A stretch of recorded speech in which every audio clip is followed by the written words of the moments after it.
years ago. And so today, I usually say this, yes, I want to say this here. Since the evolution of human beings, and human beings developed this intelligence, when we faced problems and difficulties, the people started believing in some kind of a deity who would protect them from the fearful states, and where they found that they do not have the means to overcome those difficulties, and therefore began trusting some kind of a deity and trusted by trusting them. And so perhaps it's been many thousands of years.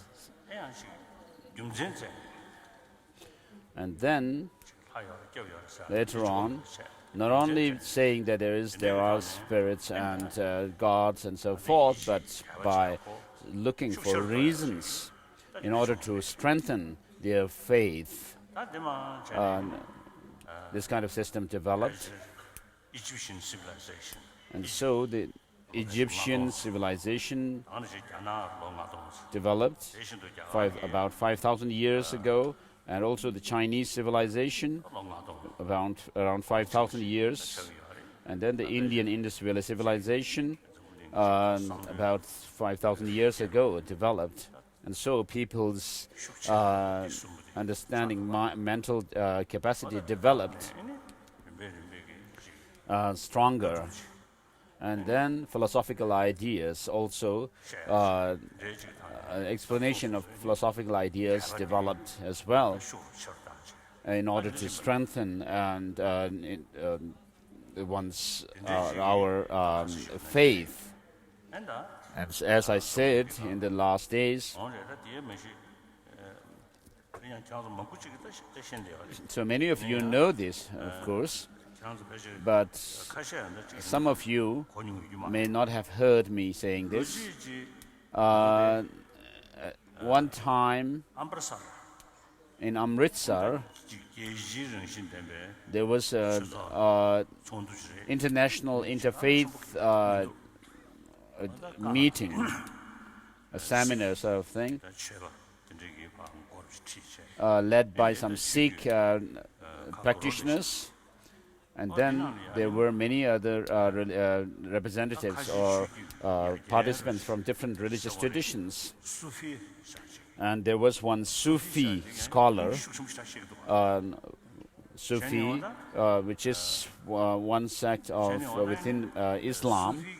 And so they emphasize compassion, love. And so this Sufi scholar said that all the religious traditions of the world answer three questions. The first question being, what is a self? What is I or self? And then second question is whether this I or self has a beginning or not. And then the third question, whether this I or self has an end or not. And so he said all religious traditions find answers to these three questions. So this is very nice way of putting.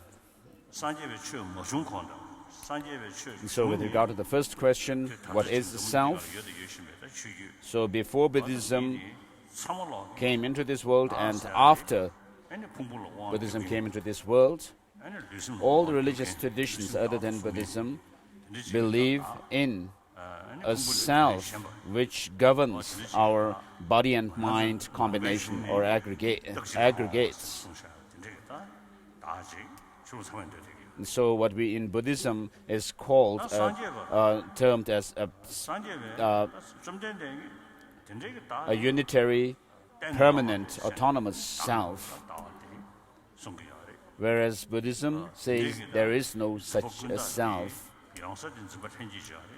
This is just philosophical developed idea, an adventitious idea, which in turn comes in our mind because of our innate clinging to the self.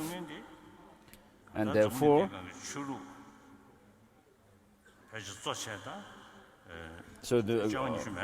from amongst the many major religious traditions, maybe there may be 10 or 15 of them. So it is only the teaching of the Buddha in which it is said that there is no self. And then regarding the second question, whether the self has a beginning or not. So there are theistic religions and non-theistic religions. We can divide the religious traditions, major religious traditions, in these two camps. And so the former group, the theistic religious traditions, say that the self comes into being at the time of creation. And so I know many Christian practitioners, and there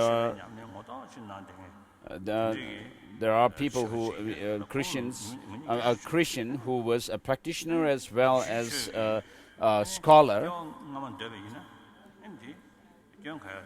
I asked him what is wrong if Christianity believed in a past life. And so his answer was there can't be, there is no previous life. This very life was created by God. And so this is a powerful answer, because when you say that this very life was created by God, so we could relate to God directly, not having to go through some kind of a lineage teachers and so forth. So the purpose of this kind of teaching is to practice love, compassion, tolerance, forgiveness, and so forth. And so these the messages which are given in this kind of tradition gives a very strong determination and belief and trust in God to actually carry out the will of God. And then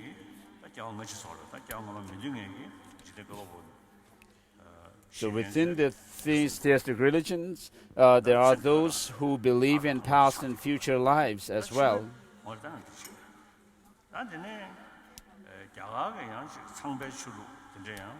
So within the Indian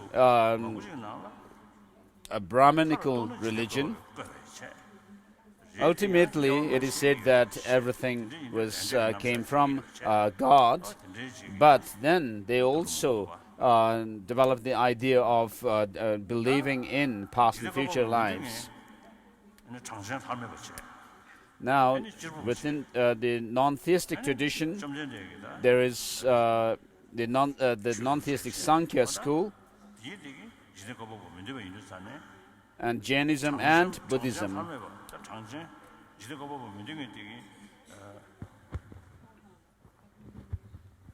So, amongst these, the first one, non-theistic Sankhya school, says that the conscious I has no beginning. I met a Hindu scholar who told me that there is no beginning to this consciousness self. Although I didn't have any opportunity to discuss about this with Jain scholars, but in Buddhism there is no beginning to the self or I, because since the I or self is designated based on the aggregate, mainly the consciousness aggregates,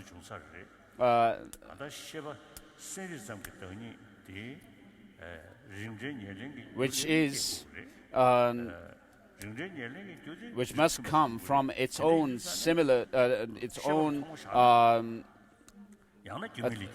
kind, types which is similar to it. Because if it didn't come from such a cause, it must either come from come about without any causes, or from incompatible causes, or some permanent, unchanging cause. So that is not feasible. And therefore, in Buddhism, there's no belief in a creator God, nor a belief in a permanent, unitary, autonomous self, or Atman, or soul. And the self is without beginning. Now, with regard to the third question, whether the self has an end or not, so when we discuss with non-theistic religious people, what happens after we die? In Christianity, they have this custom of burying the dead body, in a coffin and underground, and then they believe that there is a final judgment on which day those who have done good would be sent up to heaven or led to heaven by God, and those who have done evil and who have gone against the will of God and who have been disobedient to God would be sent to hell. And so, of course, if you reach heaven and you live there forever, then it's okay. But how about those who go to hell and who would live there forever? And then when I asked this, the Christian practitioners did not have any answer to it. They say they don't have any answer. And then in Shintoism in Japan, so they say that after death, automatically the person would go to some kind of a heaven or paradise. So this seems to be quite good, doesn't it? And so the ancestors who have died, they say, are living happily. And then, as Jainism says that once one attains moksha, then one remains and forever. And then the Sankhya school says that once you attain the moksha, one actually merges with that Paramatma, the God. Whereas in Buddhism, except for some sub-school within Vaibhashikas, Vasiputra or something like that, then who say that after becoming Arhat and when you die, there is no more of any continuity of your mind or anything. And so that is the end of yourself. Whereas the other schools within Buddhist philosophical systems say that self does not have an end. So within the consciousness, of course, there are different degrees of subtlety. So there are the gross states of mind or consciousness and the subtle ones. And so the mere luminous or clear and cognitive nature of the mind cannot have any end, because if you do posit an end to it, then there will be logical fallacies that you would have to face. And so the afflictive emotions, which has their own counter measures, because of that they can be ended, but the mere nature of the mind, which is luminosity and awareness, does not have any counter measures or antidotes that can actually seize its continuity. And so all the negative emotions which are distorted in terms of their perception of things can be ended through antidote, by applying the antidote against them. So the basic mind, clear and aware nature, which has this clear and aware nature, goes up to Buddhahood. Up to Buddhahood.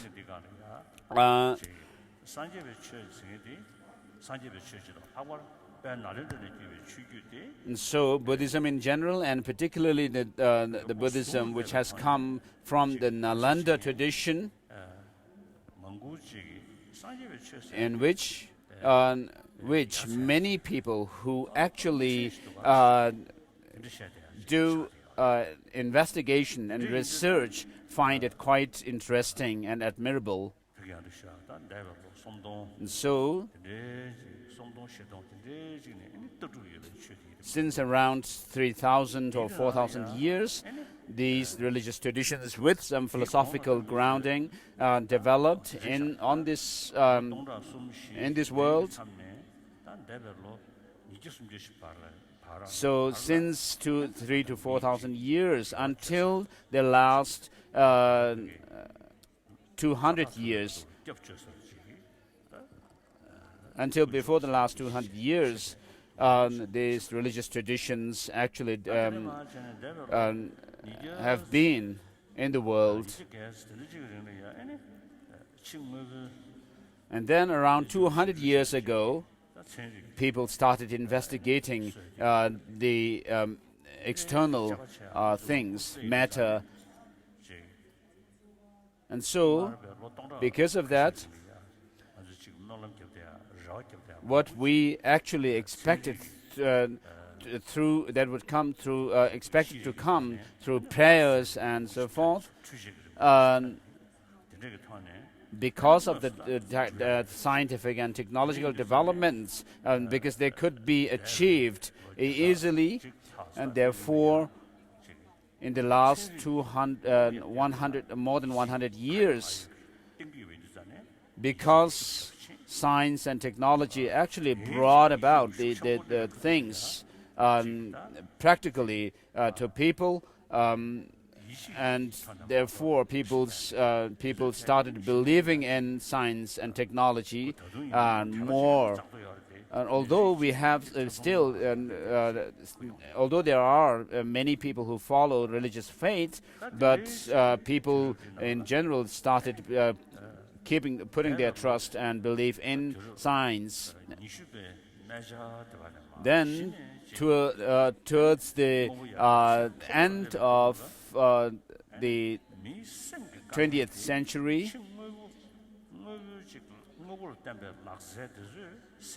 so people have begun to see that the mental problems cannot be overcome through material progress. People who have all the necessities in life, all the facilities that they need for living, find that their problems and difficulties cannot be overcome through the scientific and technological developments.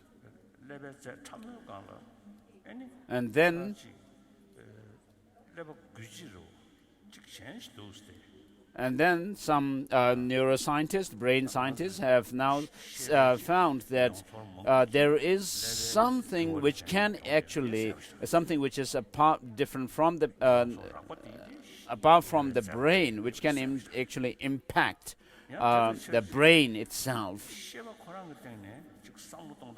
Of course, many of our experiences may be it's quite clear that many of our experiences are related to brain function, but some people today say that the brain can be affected by something else. And so these people are those who have been doing research and investigation.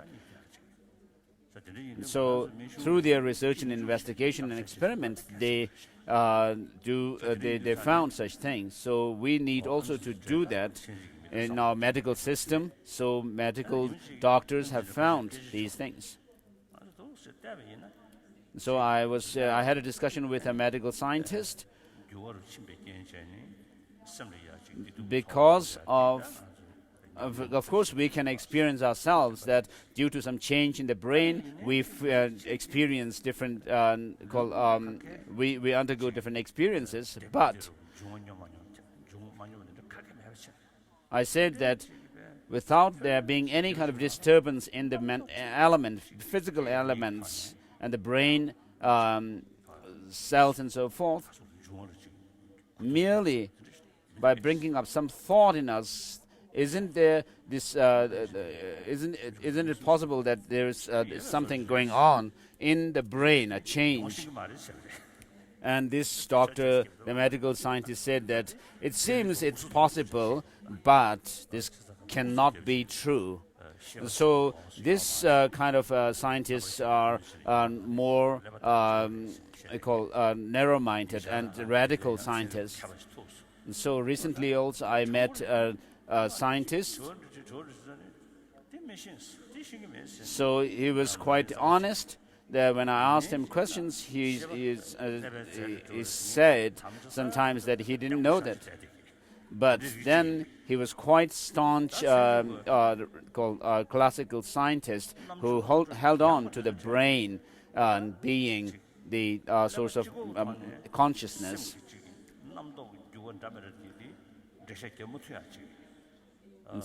Whereas there are some other scientists who are not able to describe experiences, consciousness, only on the basis of the brain function. And so some experiments are done where people only use their thought processes to make change in the brain. And so that we talk about this is talking about brain plasticity. And so there are such unbiased and kind of impartial scientists. So they say that there is some consciousness which has this cognitive and clarity nature which can impact the brain. And so such scientists who do this rigorous kind of investigation and research, so because the religious traditions, Indian religious philosophical traditions, and particularly where there is the practice of shamatha and vipassana, single-body concentration and insight, penetrative insight, and also in Buddhism, which we talk about the transformation of mind. So what is transformed is the mind, and what transforms the mind is the mind itself. And then the problems, the negative emotions and so forth, which actually taint our perceptions and experiences, is in the mind itself. And what is tainted is the mind itself. And therefore, in Buddhism, we only need to think about the mind itself. And so, regarding the explanation of mind or consciousness, there's no way other than explaining the mind, because samsara, nirvana is explained on the basis of mind, and then samsara too. And therefore, there got to be lots of explanations of mind in Buddhism. And therefore, these impartial scientists usually they take interest in what I call the Buddhist science, on the basis of which we, through Buddhist science, we see the reality, and on the basis of that, then we do the practices, and therefore the Buddha has shown the ground level truth, and then the path and the ground, and the result. And so, although science and technology has reached a very advanced level of progress and development, so a great scientist, Einstein, has said that of all the religious traditions, only Buddhism can go parallel or side by side with Buddhism, with science. I'm sorry. So we are followers of Buddhism traditionally, although there is lots of vast explanations, of profound explanations of in Buddhism, which is taken interest in which even scientists take interest. So we can explain Buddhism to others based with regard to practice of morality, on being honest and just, on the basis of understanding the reality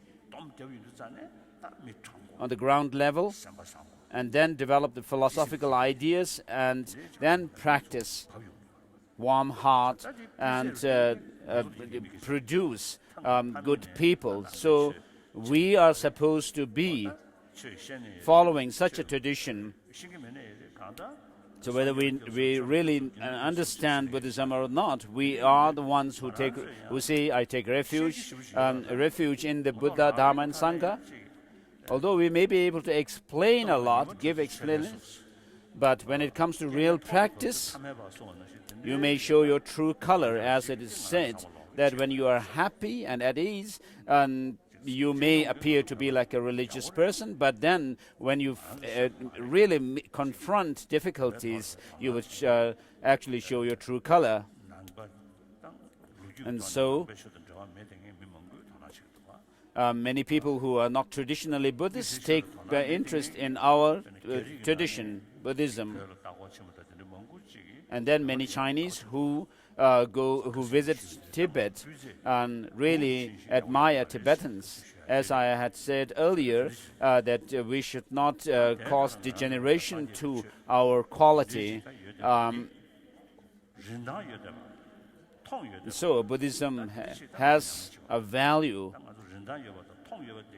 and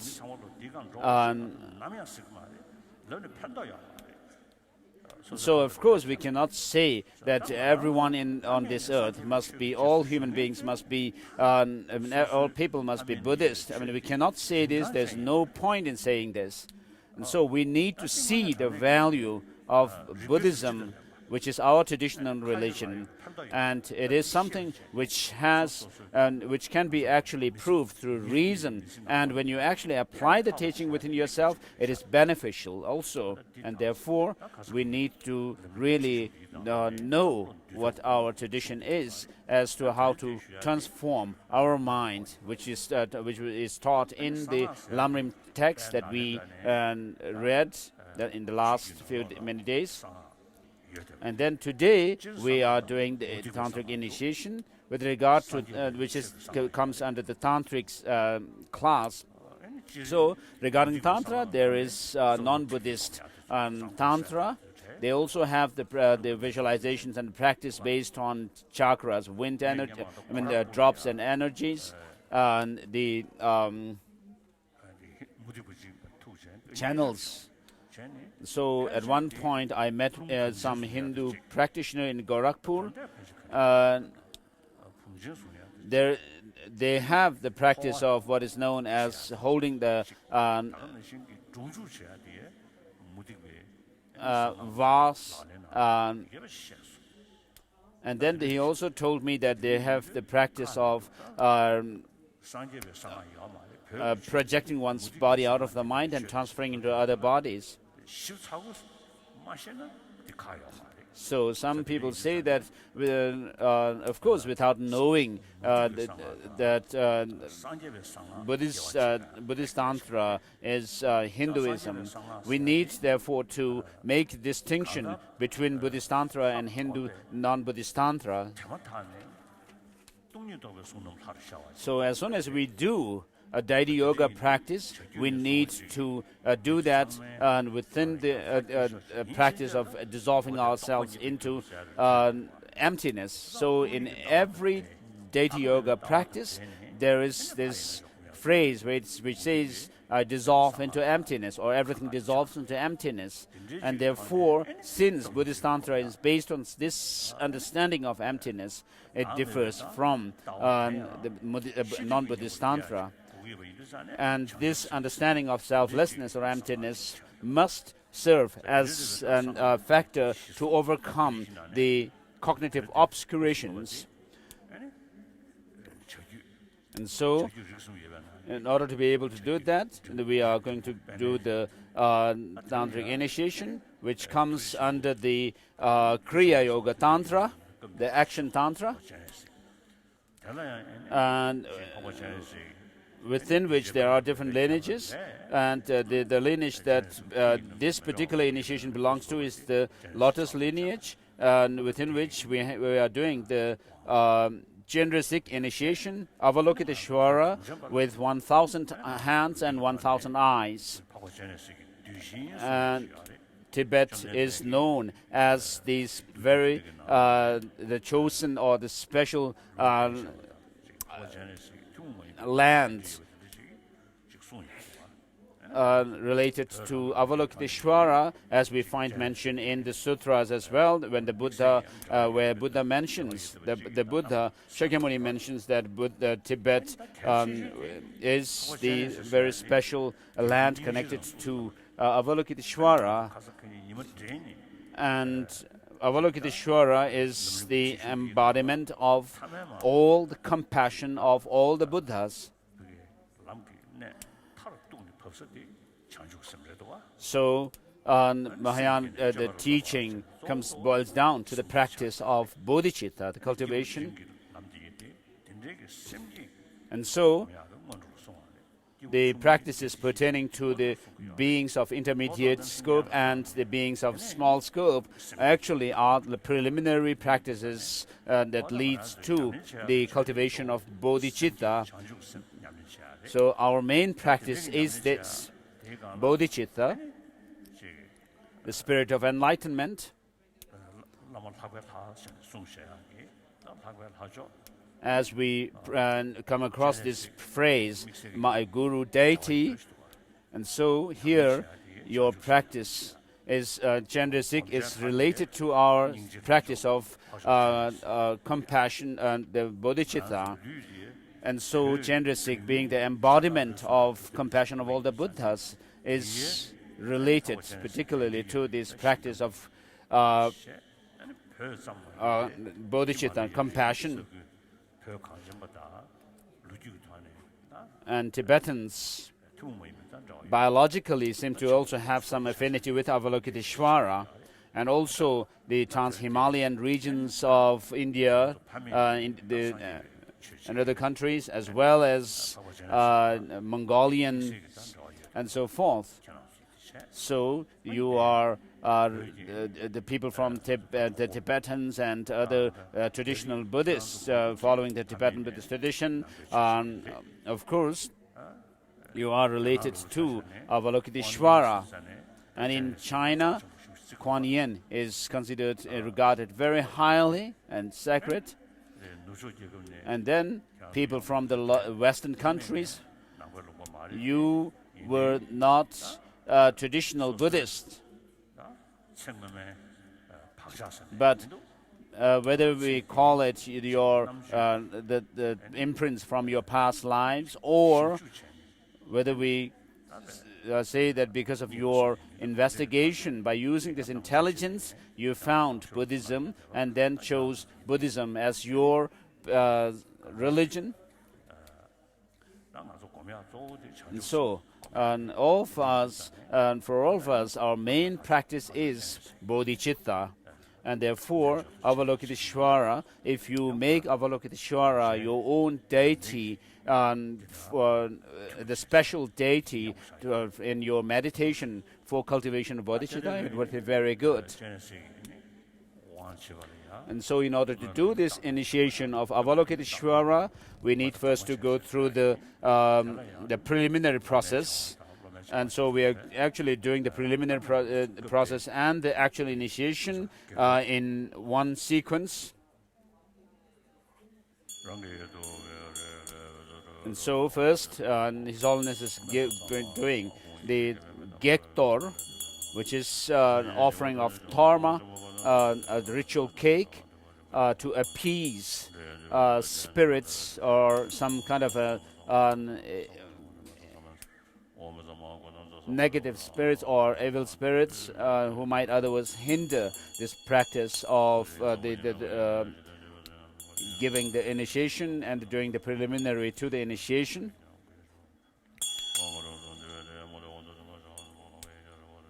So these obstacles or the interrupters are summoned.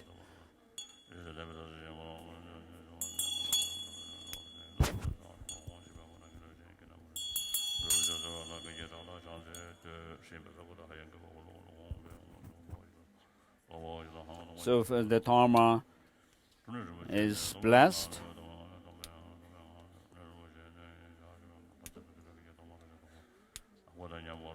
so from everything is dissolved into emptiness, and from within this state of emptiness, the a vast container is arises, and then containing these offerings.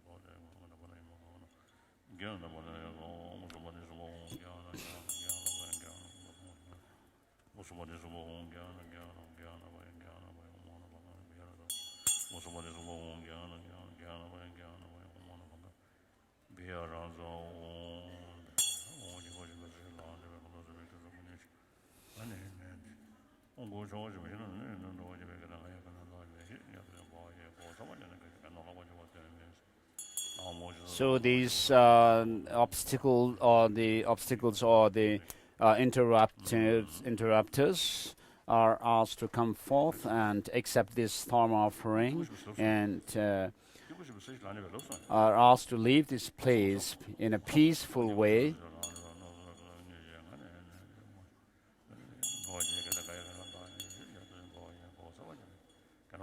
And then if they don't listen, they are told that if you don't listen to me, when I ask you gently to leave this place, and I will now ask you to drive your way forcefully.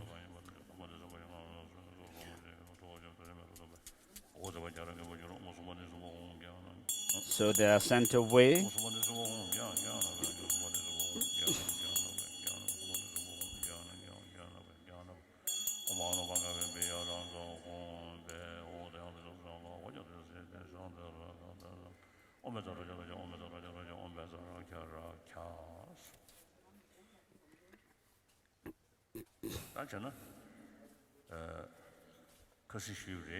So as I said before,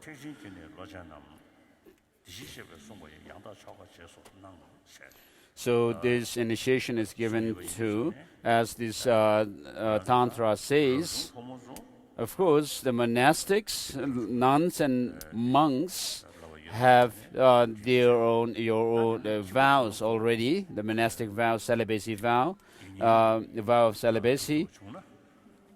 Whereas for the lay people now, if you could take the lay person's vows, upasaka or upasaki vows, and on the basis of that, if you could take the initiation, it would be very good. So the lay people, amongst the lay people,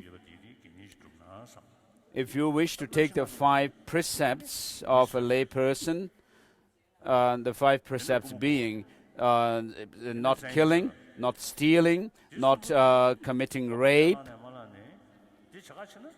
So whether you take a vow or not, if you commit these negative actions, you would have to face legal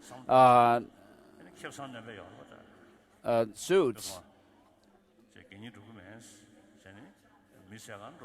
So you cannot say that I'm not going to take the upasaka vow, but go to steal or kill somebody or steal somebody's possessions or commit rape. You cannot do that. You cannot say that. So in any case, you will have to keep away from these 3 negative actions. And therefore, with the goal to attain liberation, which is the freedom from all the negative emotions, and ultimately to become omniscient state. To reach the omniscient state of Buddhahood. And if you keep these vows, it would be good. And then the 4th precept is telling the grave lie, which is to proclaim that you, even though you do not have any supernatural or supernormal powers, you are claiming to have them. Of course, for the ordinary people, this may not, you may not be at risk of committing this kind of grave lie. But for people like me, who sit on thrones and give teachings to others, and then they may have this kind of risk, and then they also would, when they are desperate, lie to people, saying that they have clairvoyance or bodhicitta experience and so forth. And so, if you do it intentionally, if you commit this kind of grave lie intentionally, then this is a grave lie. But there are some people who kind of lie to others without really being aware of what they're saying. And so there was once one Westerner, he told me that he had dreams of Buddhas and Bodhisattvas. Perhaps he saw Thangka paintings of them in his dream, and he said, maybe I have reached the first ground of Bodhisattvas. So I didn't say it's not the case, but I told him that there are many other qualities that you develop when you reach this first ground of Bodhisattvas. So there are such people who are totally disillusioned when they see such good dreams about deities and lamas and so forth, and claim that they have very special qualities. And so, those of you, the Westerners, the 5th precept is giving up alcohol, with which you may have some problem, the Westerners and other lay people. So it would be best if you could give up alcohol. If you cannot give up, then I usually tell this story that in the 1960s, in Dharamsala, there was a old Tibetan man who had come from the western part of Tibet, and he took these 5 precepts from my senior tutor, Ling Rinpoche. And having given these precepts, then when Ling Rinpoche explained the precepts and came to explaining about not taking alcohol, this man said, I cannot give up alcohol. And so Ling Rinpoche very skillfully and kindly told him that in that case, take very little chunk, and not to the point of getting drunk. And so, in your case, even if you have to take alcohol, don't drink alcohol to the point of getting drunk. The best is not to take alcohol at all. And so if you think that you cannot take all the 5 precepts, then there's a possibility of taking 1 or 2 or most of these precepts. But here we are going to do all the 5 precepts. And so first of all, those who wish to take this vow, please make 3 prostrations. If you have space to stand up and make and prostrate, imagine the Buddha in the space. So the Buddha, who is our founder teacher. So as Master Tsongkhapa says, I prostrate to you, the marvelous and wondrous teacher. So think that he is your only protector and refuge, guardian. And so make 3 prostrations to the Buddha first.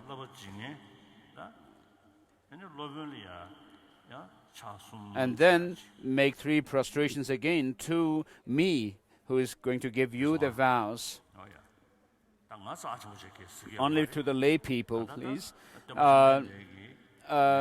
So I'm not saying that I am somebody very holy or sacred, but this tradition has come down in an unbroken lineage, beginning with the Buddha.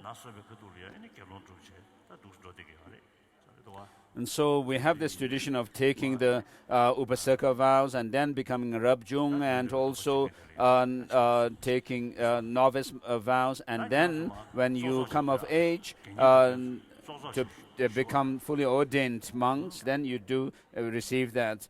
And so those of you who are taking this Upasaka vow, please kneel on your right knee. And whatever vow you take, it has to be based on taking refuge in the 3 jewels. So with regard to this practice of taking refuge, the Buddha is the teacher, and then the Dharma is the actual refuge, and then Sangha are our helpers or assistants. So the Dharma jewel is our actual refuge, which in turn means we are taking refuge in nirvana, the state beyond sorrow. And so this is to say that samsara is brought about by our craving. We are propelled into this samsara by craving, and so this nirvana means freedom from this craving. And also the Buddhahood, so think of this, the total freedom from all defilements, defilements, and reach the thing of Buddhahood. Please repeat. Please, Master, please pay heed to me. I say your name here, known by this name, from now on until I die. I take refuge in the Buddhas. I take refuge in the Dharma. I take refuge in the Sangha. Master, please hold me as an Upasaka until my death. Now repeat this. Master, please pay heed to me. I, from now until my death, will take refuge in the Buddha, will take refuge in the Dharma, and will take refuge in the Sangha. Master, please consider me as an Upasaka until my death. And so you have said these lines 2 times. Now at the end of the 3rd, when you say, consider me as an Upasaka or a lay person with vows, when you say this, when you repeat these lines, consider me as an upasaka, I will snap my fingers like this, and at that point, feel convinced that you have received this upasaka with 5 precepts. The Master, please pay heed to me. I, known by this name, from now on until my death, I take refuge in the Buddha, I take refuge in the Dharma, I take refuge in the Sangha. Master, please consider me as an upasaka, until my death. Okay, please sit down. So now you have become Genyans or upasaka. And with regard to the bodhicitta ceremony, we'll do it during the process of the initiation. And now let us give a mandala, offer a mandala of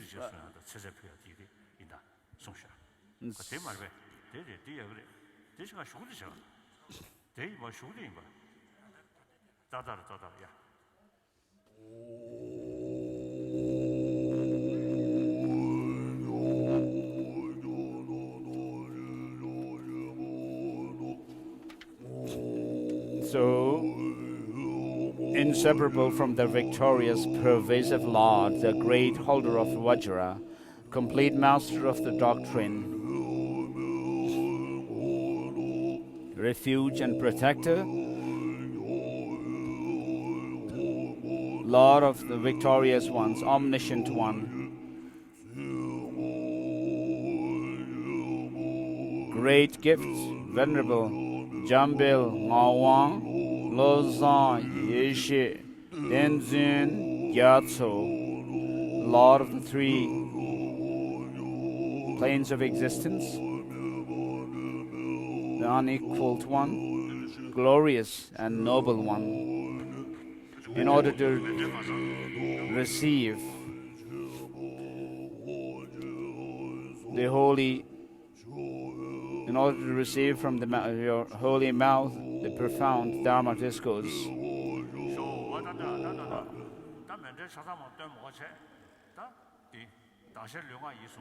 So let us just say the one verse, mandala offering here. This ground anointed with perfume, strewn with flowers, adorned with Mount Meru's 4 continents, the sun and the moon, I imagine as a Buddha field and offer it up to you.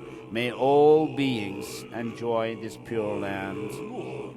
La ma ye tam kun cho sum la bu to je wang ge she ne da la jing ge la to su.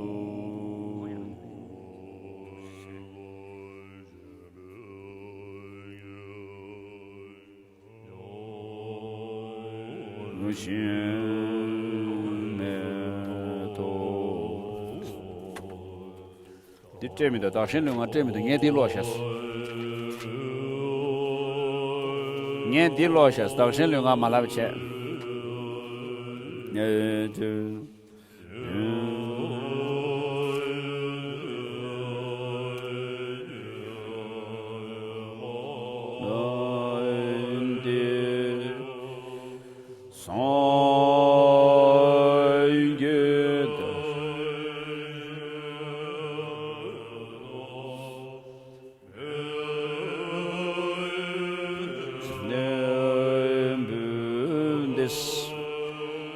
Universal grounds, anointed with perfumes, strewn with flowers, adorned with Mount Meru, the 4 continents and the sun and the moon. I visualize it as Buddha filled and offer it up to you. May all sentient beings, enjoy this pure land. Idam Guru Ratna Mandala Kam Niryataya Me.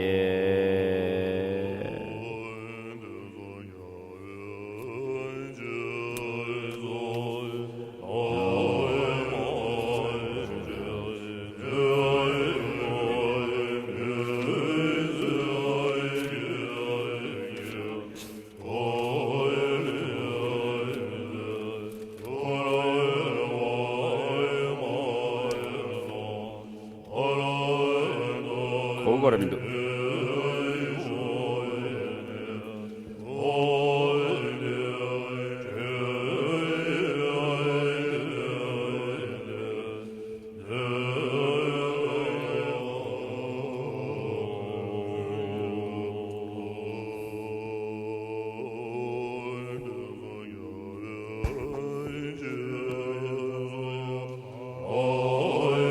Embodiment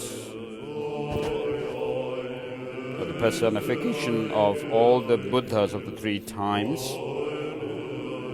my Guru,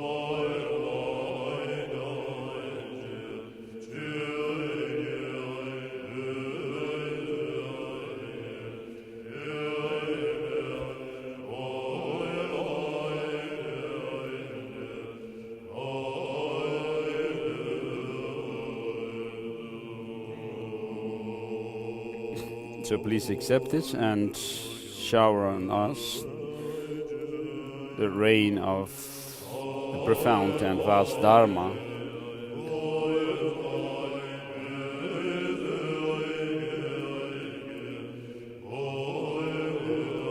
So this personification, O Guru, personification of the Buddhas of all the Buddhas of the three times,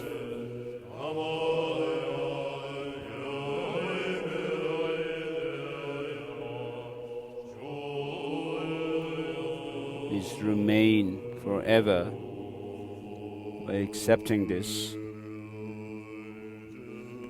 offering.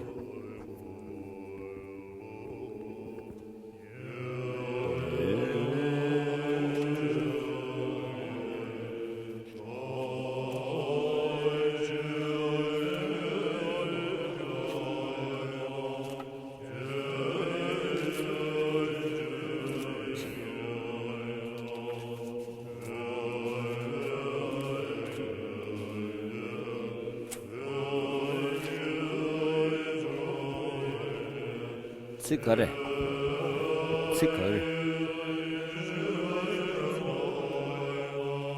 Komda.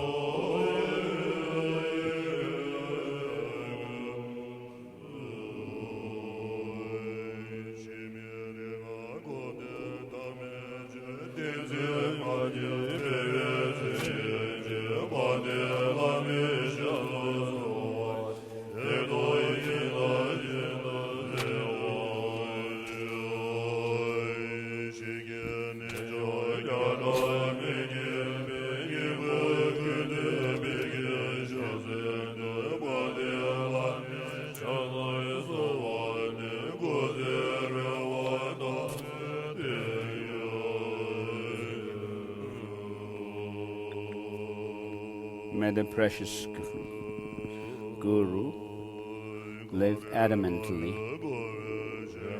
without destruction and decay.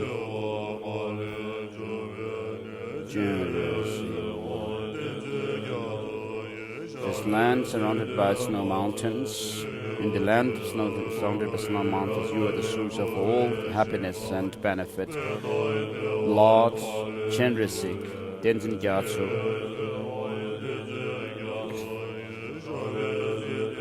please stay and live until the end until the samsara ends.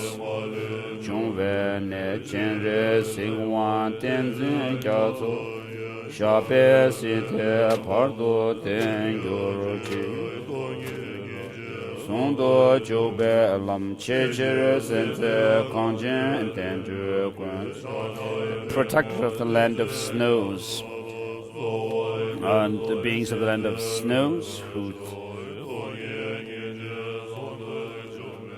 who makes ever clear the teachings of dependent origination, emptiness and compassion. May all your noble aspirations be fulfilled without a hindrance.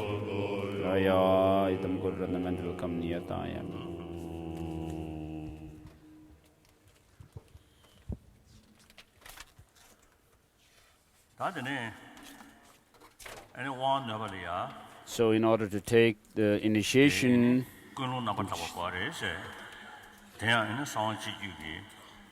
It is important to have the correct, pure motivation.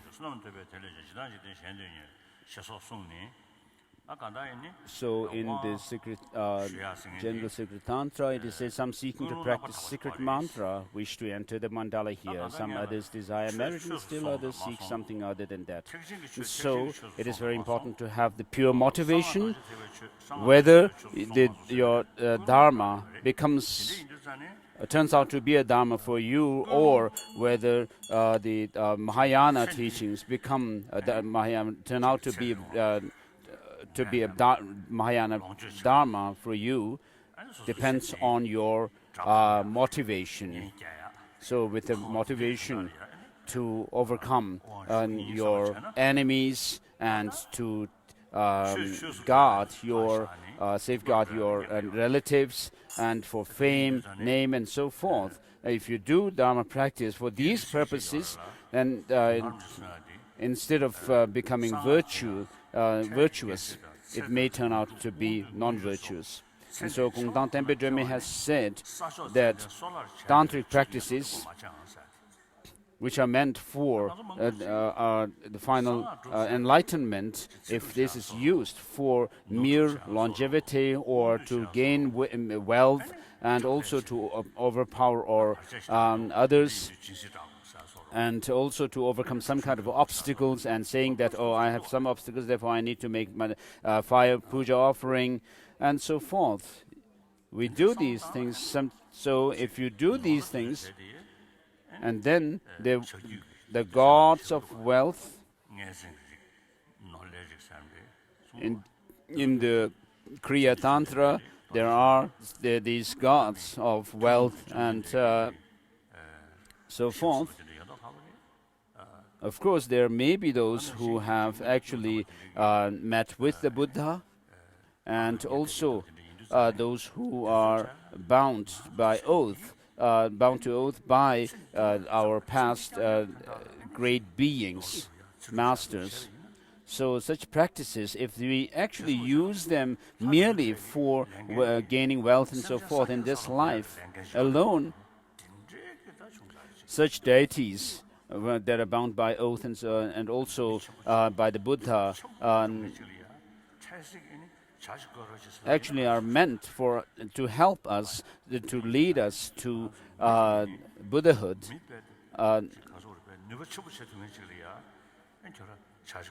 So it's like asking someone who can really do a great deal of things, and asking such a person to please make me a tea for a very trivial purpose. So we may say we are actually doing propitiating or beseeching help from the Mahakala and the Baldan Hamo and so forth. And for a very trivial purpose, it's not right. So it said, some seeking to practice secret mantra, which they enter the mandala here. And then there are also those who seek one's own benefit.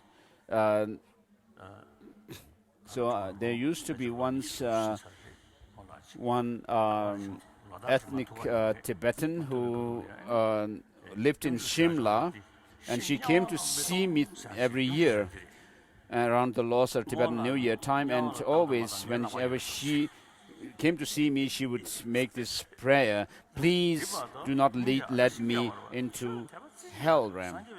So as if whether the old lady herself goes to hell or not, it was in my hands. But of course she was ignorant. She didn't really understand Dharma, but was really devoted. And so to have a long life and overcome sickness and so forth, with that motivation, if you try to take this initiation, that's a wrong motivation. And you should not also have the wrong motivation, which is wishing to attain liberation for your own sake alone. Now, the kind of motivation that you have to bear is, while you have this opportunity to to practice the path, that leads to omniscient state, from now on you should make this determination and pledge that you will not harm any other sentient beings. Make this firm pledge, and even if you cannot help others, you will not harm them. And therefore, have this motivation to reach Buddha, to reach Buddhahood in order to help all sentient beings, infinite, like the expanse of the space. So the intelligent one who seeks the future lives should faithfully strive for transcendence and enter the mandala, not desiring the results of this life. If one strives for this life alone, the purpose of future life will not be fulfilled. Striving for the benefit of future lives will enhance the results in this one. And next is the students arising into or transforming into the principal deity of the mandala.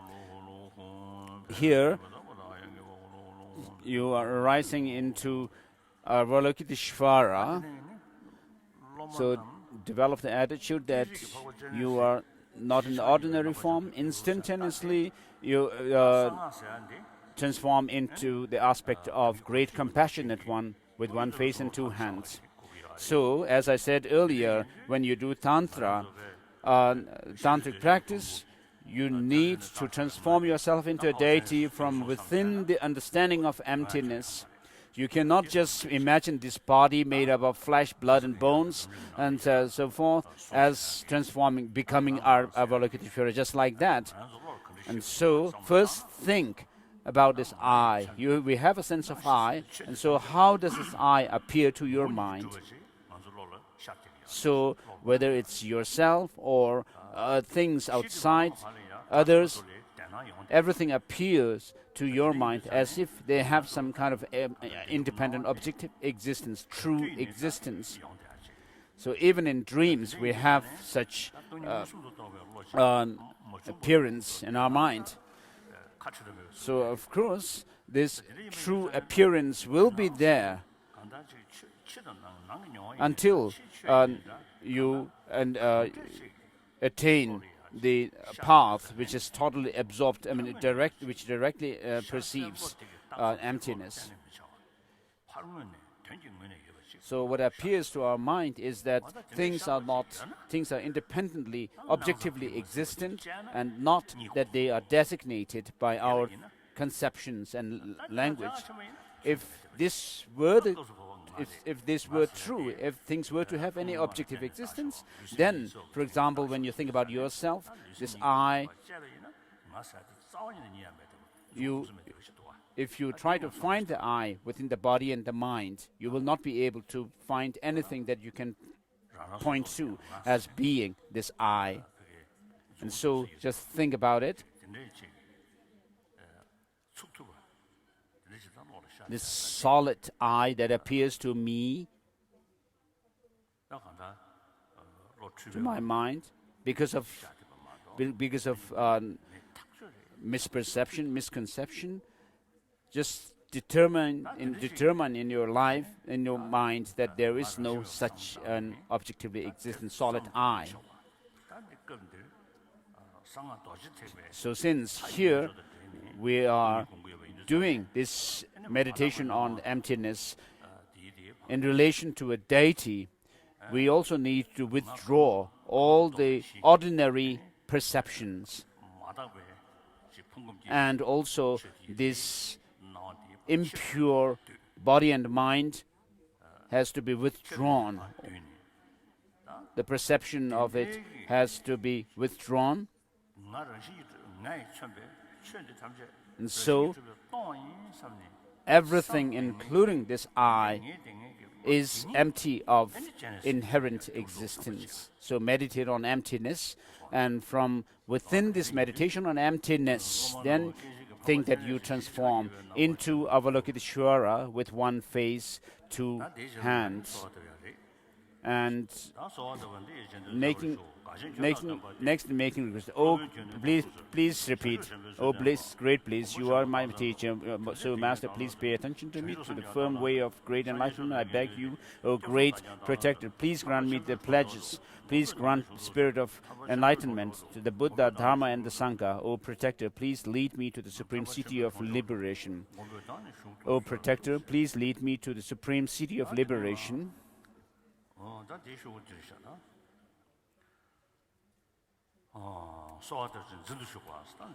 And next is fostering the firm conviction in Tantrayana and making a pledge. And so I say, my child, come here. I'm calling you, my child, and I will correctly teach you this ritual of the conduct for the Mahayana secret mantrayana. You are a great and suitable vessel.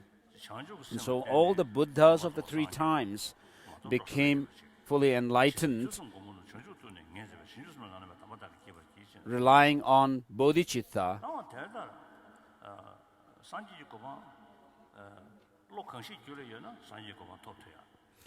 And so, if you have one thing, you reach enlightenment, Buddhahood, and if you do not have it, you won't reach it, which that is bodhicitta.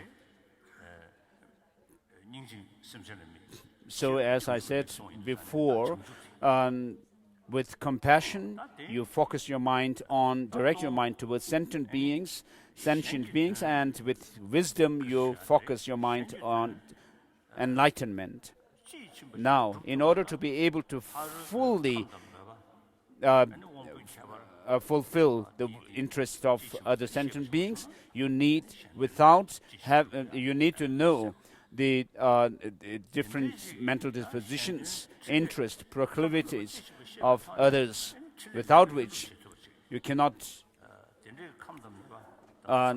fulfill their interest. Now, in order to be able to give teachings in accordance with these different interests and proclivities and mental dispositions of sentient beings, effortlessly, so which has to be understood on the basis of understanding what is known as the one taste of body, speech, and mind, or the three secrets, wherever the mind goes, there is the body and the speech. So without attaining this body, speech, and mind being of one taste, you may be able to serve others, but just partially. So as we say, my mind goes there, but my body cannot. So it would be like that. So this one taste, body, speech, and mind being of one taste, does not come from incompatible causes, but compatible causes. So it's not just enough to say that, oh, this is the quality of the Buddhas, but these qualities, the Buddha's mind, body, and speech, are also compounded phenomena. So even though these qualities are within a Buddha, since they come through causes and conditions, they are compounded phenomena. They have to follow the same rule as any other compounded phenomena, that they must come through compatible causes and causes which are homogeneous to them or have of similar type, and therefore they must be present. The causes must be present during a trainee level and at the level of a trainee. And so, in Buddhahood, there is the union of body and mind, and we use the term Dharmakaya, the speech being Sambhogakaya, and then the body of a Buddha being the Nirmanakaya, the emanation body. So since Tantra has such a profound method in the highest yoga Tantra to achieve such a goal, Therefore, as preliminary to that, we have the 3 lower tantras, Yoga Tantra, and then Charya Tantra, and then the Kriya Tantra. So what is taught in these lower tantras actually are taught with the highest resultant state of Buddhahood that you can attain in reliance on the highest Yoga Tantra. So how do we talk about these, the body, speech, and mind at the Buddha level of being of one taste? We need to now make the distinction between subtle and the gross states of mind. And so the subtlest one is the subtle clear light, which is mounted on the subtlest wind or energy, the motile energy. And so, on the basis of these two, the subtlest mind and the subtlest energy, so which is even within an insect or a bug, so which has a mind. And so that mind has this basic nature of clarity and awareness, nature of the mind. And therefore, they have the Buddha nature. And therefore, this even at this basis level, we have the subtlest mind and the subtlest energy. And so, the Buddha's mind and the body is explained on the basis of this ground reality. And so, through our yogic practice, we actually dissolve the gross states of mind and energy into, and then actualize or make these subtlest ones manifest. And so according to Guya Samaja, we talk about attaining the pure and impure, impure and pure illusory bodies, and in Kala Chakra we talk about the empty form.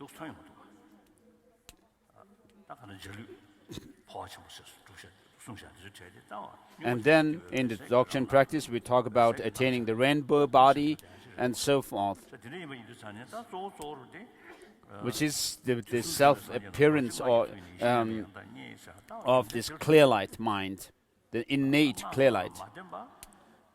And so without relying on the tantric path, there's no way you can attain the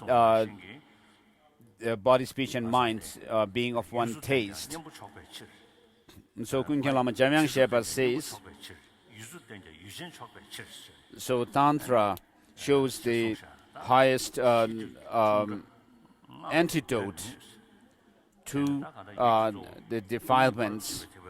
Although in Sutrayana, emptiness is taught, but in Sutrayana, the highest subjective mind, which is the innate clear light mind, is not taught.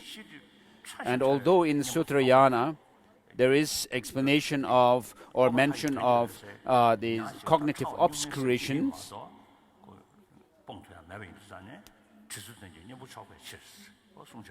but in Tantra, the highest method to overcome that is taught, which is not taught in the Sutrayana.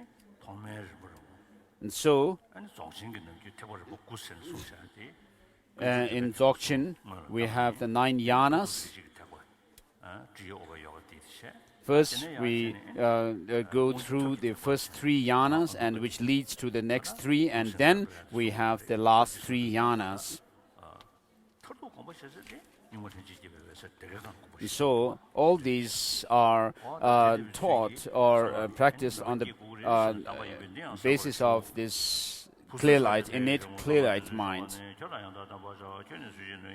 So the Master is calling on you.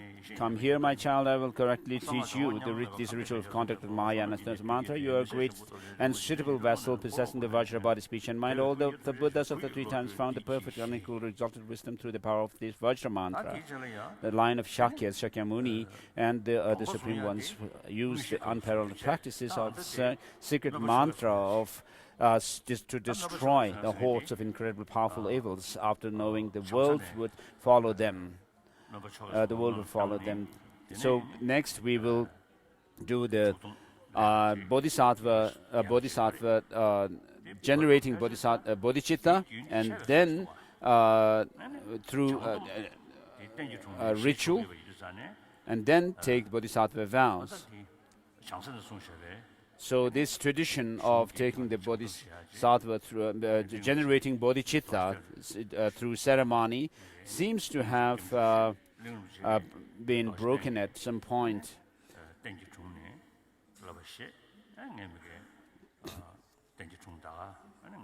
So in one time in Bodh Gaya, Ling Rinpoche took bodhisattva vows in front of the Buddha statue, and then I took from Ling Rinpoche. And so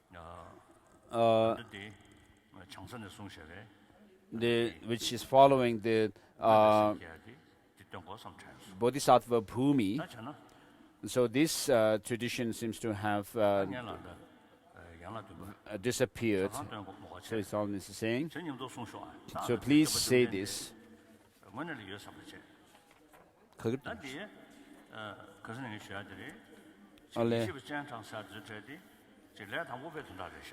And so, with regards to bringing down the invoking wisdom beings to come down, if you are at a trinity level where you have reached the union state of a trinity level, then there is no need for to invoke the wisdom beings to come down and to dissolve in you. Of course, if you can take it with your faith and conviction, the Buddhas and Bodhisattvas are always there, right in front of you. And so imagine the Buddha and the Bodhisattvas being present in the space before us. And so, due to certain circumstances, we have gathered here. We are followers of the Buddha. We take refuge in him. And so, when we are really devoted to the Buddha, there is no way the Buddhas can actually forget us. So they always have their compassion to us. So at the end of the Heart Sutra, we find mention of a Buddha actually acknowledging what Avalokiteshvara had said by saying, well said, well said. Son of the lineage is like that, is like that. And so, anyway, we are followers of the Buddha, and we have devotion and faith. And so we have the conditions for the blessings of the Buddha to come to us. And so imagine the Buddhas and Bodhisattvas in the space, and we'll say the 7-limb practice, just a verse, final verse, dedicating the root. Whatever slight positive potential I may have created by paying homage, offering, and confessing, rejoicing, and requesting the Buddhas stay and teach, I now dedicate all this for full awakening. Whatever slight positive potential I may have created by paying homage, making offering, and confessing, rejoicing, requesting the Buddhas to stay and teach, I now dedicate all this for full awakening. So those who have bad knees or bad legs, just keep seated, whereas those who have no problems, please kneel on your right knee.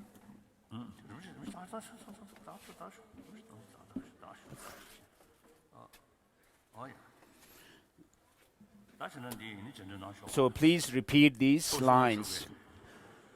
Buddhas and the three on the 10 directions and bodhisattvas, please pay attention to me. I, known by this name, from now on until I reach the essence of enlightenment, I take refuge in the Buddha, the best of the bipeds. I take refuge in the Buddhas and bodhisattvas in the 10 directions. Please pay heed to me. I, known by this name, say your name. From now on until I reach the essence of enlightenment, I take refuge in the Dharma, the best of freedom from attachment. Buddhas and bodhisattvas in the 10 directions, please pay heed to me. I, known by this name, from now on until I reach the essence of enlightenment, I take refuge in the Arya bodhisattvas, the best of congregations. So, although this ritual is quite long, to the Buddha, Dharma, and the Supreme Assembly, I take refuge until I'm enlightened. To the Buddha, Dharma, and Supreme Assembly, I take refuge until I'm enlightened. So, having taken refuge, now please generate aspiring bodhicitta. Buddhas and bodhisattvas of the 10 directions, please pay attention to me. I, known by this name, in this life and in other lives.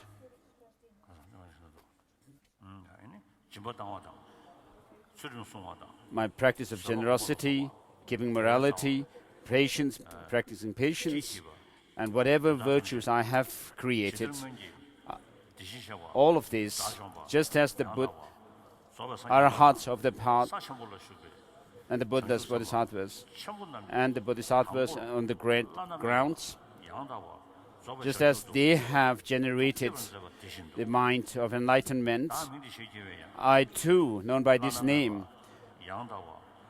will generate this aspiring bodhicitta, aspiring to the final full enlightenment. I will liberate those not liberated. I will release those not released.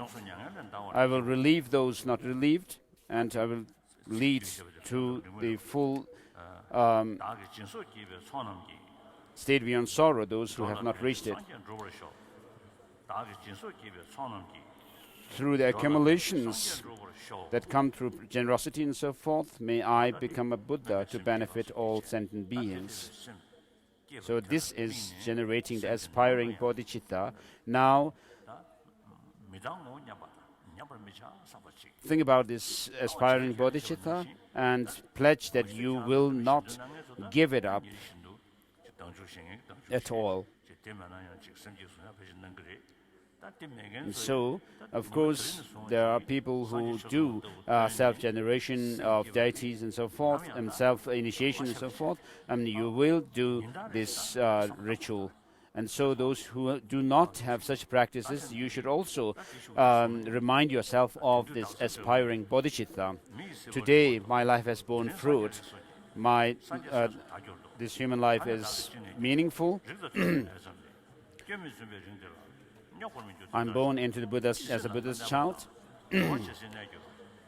As long as space remains, as long as sentient beings remain, I too remain to dispel the miseries of the world. So with this, we have completed the aspiring bodhicitta. And next is blessing your body, speech, and mind.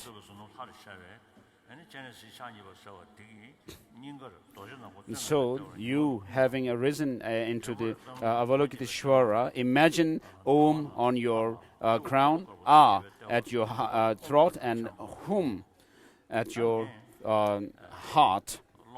So, these three letters mark your three places. So, when I say Hum, A, Om, and touch your heart, throat, and the forehead, the three letters on these places, imagine that imagine receiving all the blessings of the body, speech, and mind of Avalokiteshvara. So here, the term Chin Lap for blessing has the meaning that Chin means magnificence, splendor, and Lap has the meaning of changing, transforming, as Ling Rinpoche always used to explain to me. And so, the meaning here is making transformation through the magnificence. And so, through the Lama, through the magnificence or the of the Lama and all the objects of refuge. So our mind, which is selfish, is transformed into cherishing others over oneself, and that is the undisciplined mind is transformed into a disciplined one, and also this clinging to true existence, independent existence in things, transforming into the realization of non-inherent existence in things, the perception. And so we are creating the auspicious circumstance, and here at the outset. And so imagine that these three letters are touched, Hong, Ah, and Om, marking your heart, throat, and forehead, and you are blessed. And so having been blessed in the past, when you see something with your eyes, or hear some sound, or smell with your nose, when you actually come across these objects of senses, you actually, they appear to have some independent existence, and you also cling to them as having that kind of existence. And so, whereas this has been the case with us in the past so far, now you should be able to see these things as like an illusion, having no intrinsic or inherent existence. And so you have already dissolved yourself into a deity, and dissolved yourself into emptiness, and from there arisen into this deity, Avalokiteshvara. And therefore, the sense of I that you have now should be a sense of I based on this pure body and mind of Avalokiteshvara, even in imagination here. And so this everything that appears to you, this sight, sound, smell, and touch, and other phenomena should appear to you as if they have, like an illusion, that they do not have any inherent or objective existence, independent existence at all.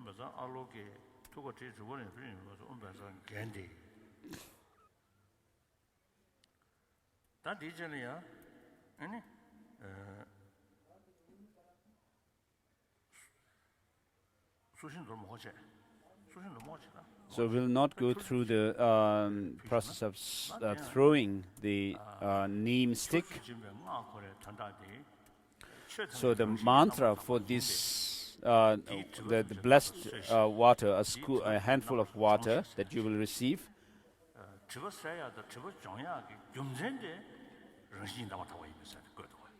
So, and it is said that all the defilements are cleansed, and as a reason for that, what is said is that because all the defilements do not have any inherent existence, and so we may be able to say that once the three visions of whitish appearance and so forth have ceased, by actualizing the innate clear light, when you are able to reach that point, then these three will never arise in your mind again. So until you have overcome these three visions completely from your mind, you are a sentient being. Once you have overcome all of this, then you are enlightened and enlightened beings. And so it is said by both Naga Bodhi that until you have overcome the three visions, you will not attain omniscient state. Whereas by using this clear light, the innate clear light mind, when you are able to reach such a state where these three are overcome, so that they can not arise in you anymore, then you have reached omniscient state. So because things are empty of inherent existence, so all these objects of knowledge is pervaded or encompassed by the emptiness, and therefore do not think that things have independent existence, but remind yourself of or reflect on the empty nature of things. And so, from the vantage point of this, the innate clear-light nature of the clear-light mind, that you cannot talk about pure and impure realms. And so, as it is said in the Dzogchen teachings, so with these reasons, take a handful of water, a scoop, as we say, a handful of water, and then you take 3 sips. First, take a sip to rinse your mouth, and then take 3 more sips, which is to symbolize that your body and mind and speech are cleansed. And we'll not have the distribution of the kusha grass because we do not have to check our dreams here. And therefore, I'm going to distribute the blessed string.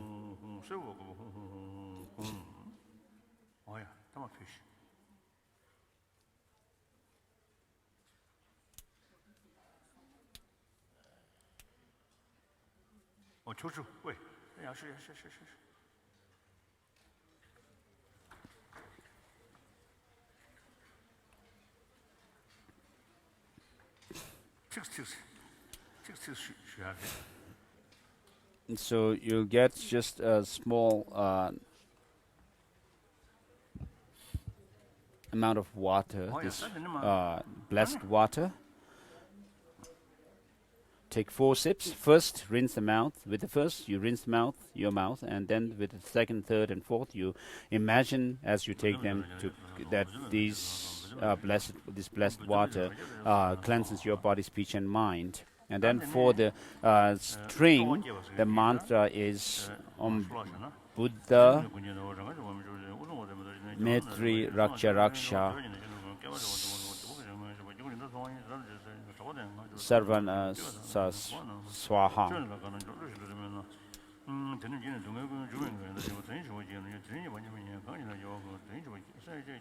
And then next is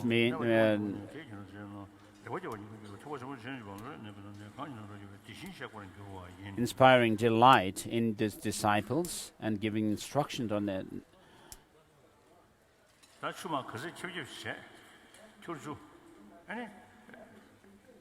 So the water should be distributed as far as it can cover.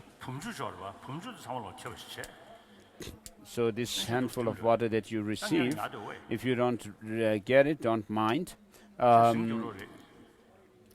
When we distribute the next blessed water from the vase, then everyone should get it. And so with this, we are done with the preliminary process of the initiation of Avalokiteshvara. Now we are into the actual initiation. And so, with this initiation, what is done is your mind stream is made matured. In the highest Yoga Tantra, we have the 4 initiations. So, because we have the seed for the 4 Buddha bodies innately within us. And so, if we think about only the uncompounded Buddha nature, then we do not need to talk about being a seed or anything. But here we are thinking about the compounded phenomena. And so in Buddhahood there is this term, Lenjikyebeku, which is this spontaneously emerging Buddha body. In Kalachakra,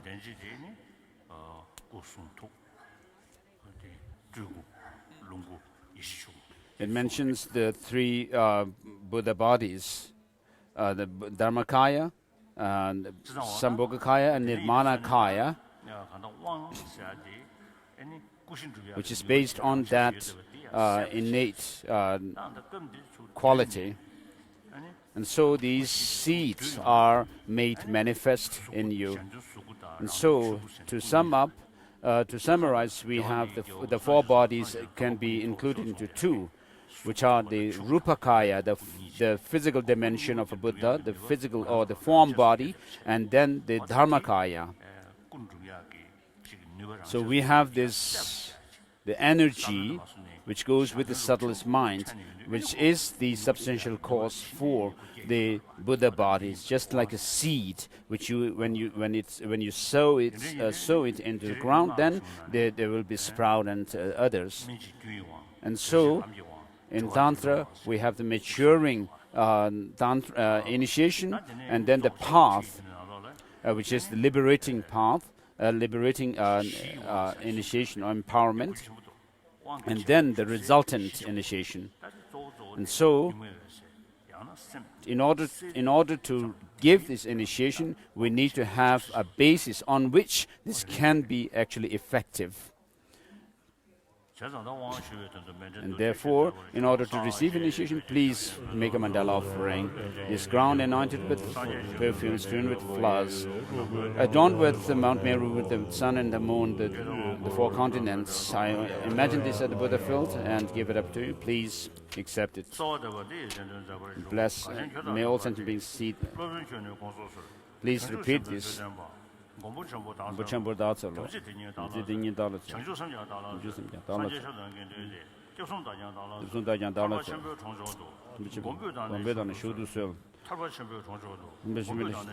Master, please lead me into the great city of liberation.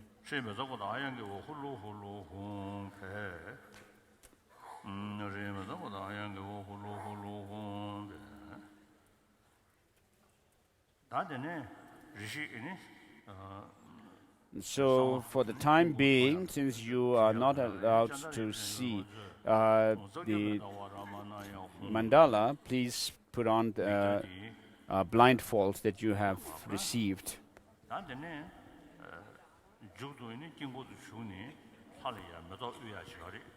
And later on, you will be making offering of flowers to the mandala, in the mandala. So please keep the flower that you have received. And then hold your hands in this lotus lineage mudra or hand gesture. So open your hands like this, with the two hands touching each other, and open the palms open. Please say this mantra, Om Pema Upavaya Swaha. And just like before,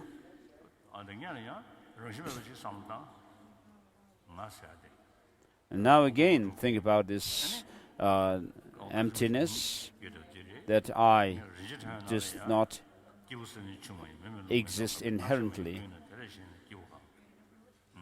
As Master Nagarjuna says, a person is neither the earth, water, fire, and so forth, down to the consciousness. And then what is an I? What is a person? And he says, so in the 22nd chapter of Madhyamaka Avatara, Master Nagarjuna says that Tathagata is neither his body nor different from the body. He is not in the bodies, not in the aggregates, and nor the aggregates are in the Tathagata. And what else is the Tathagata? And so we can use the same line applying to oneself. I can say, for example, regarding myself, say the Tenzin Gyatso is neither his aggregate nor the aggregate separate from it and so forth. And sometimes I also use my childhood name, Lamutundrup. So Lamutundrup is neither the aggregates nor the nor separate from them. Neither the aggregates are not in the neither Lamutundrup is in the aggregate and so forth. So you can also think about yourself, as you have already imagined yourself as a deity. Make that visualization more clearer now, and imagine a hum syllable at your heart. And so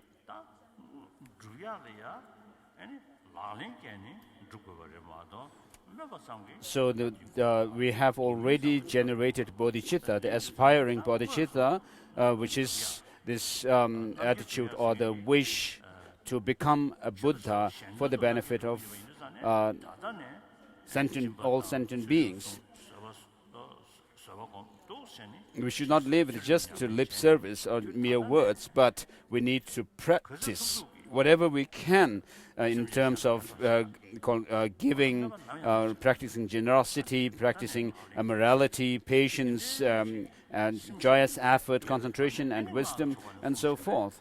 So whatever we can do now, we should do to benefit other sentient beings. Even the tantric rituals and the four, what are known as the four activities, should be done within this attitude of benefiting other sentient beings. So you should think of keeping all the bodhisattva vows like dearly as you hold on to your dear life. So without hypocrisy, you should determine that I will engage in the bodhisattva practices correctly. And therefore, you are going to take the bodhisattva vows. And here, you are taking the example of the Buddhas and Bodhisattvas. Just as they have generated bodhicitta, I will do it. I will generate bodhicitta, and just as they have engaged in the bodhisattva practices, I will do so. And engage in the bodhisattva practices to reach Buddhahood. First, you are going to take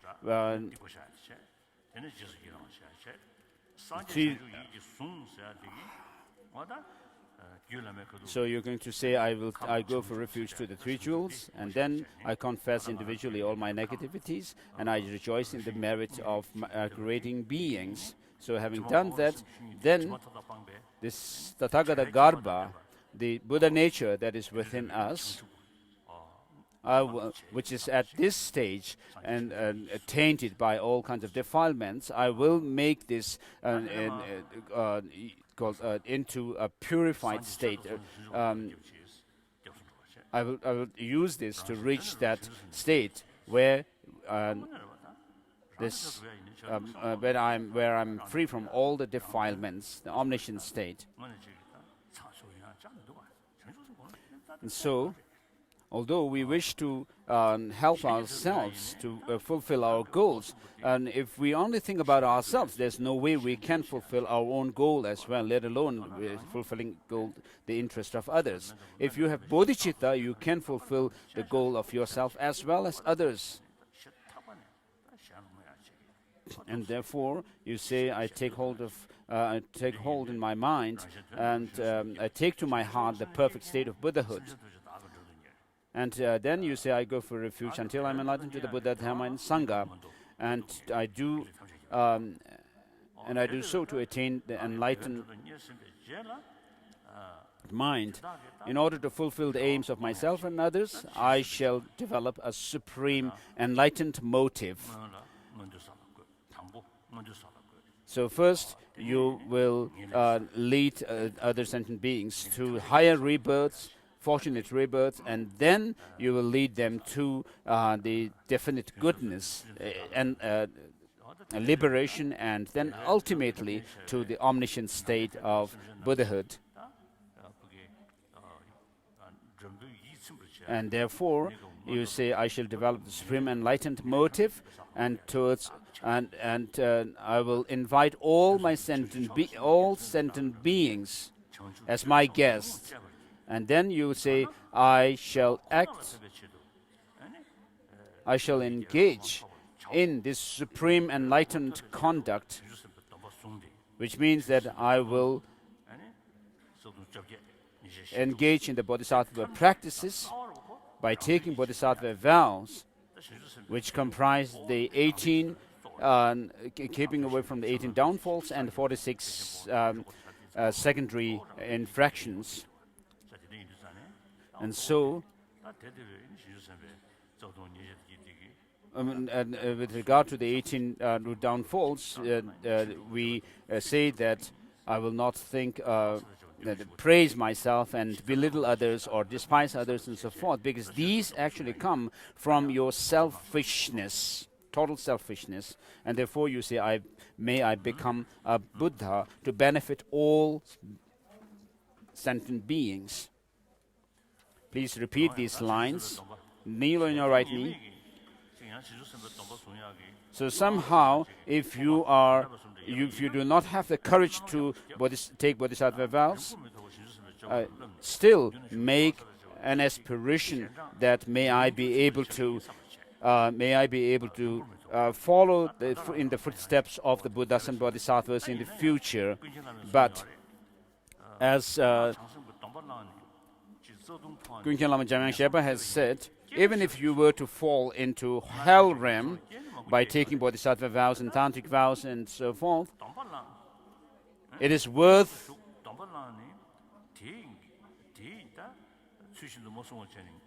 undergoing that, he says.